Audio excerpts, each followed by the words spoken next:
बरेच लोक राजकारणी लोक आता माझ्यावर टीका करतात आणि मी त्या राजकारण्यांना घाबरत नाही. मी सायकल देतो, तुम्ही टायर. गद्दार सेनेचे आमदार गुलाबराव पाटील यांनी त्यांच्या मतदारसंघामध्ये सायकली वाटल्या विद्यार्थ्यांसाठी.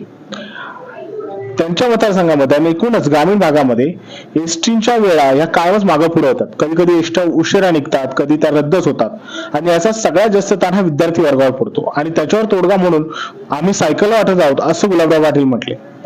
पण मला एक कळत नाही की तुम्ही सरकारमध्ये आहात, तुम्ही आमदार आहात, आता तुम्ही साधी एसटी व्यवस्था आपल्या भागातील नागरिकांसाठी सुरळीत करू शकत नाहीत. वर हे विरोधकांना असं म्हणतात की आम्ही सायकली वाटल्या, तुम्ही टायऱ्या तरी वाटा. अहो, सायकली वाटण्याची गरजच नव्हती, तुम्ही एसटी सुरळीत करून दाखवायची होती.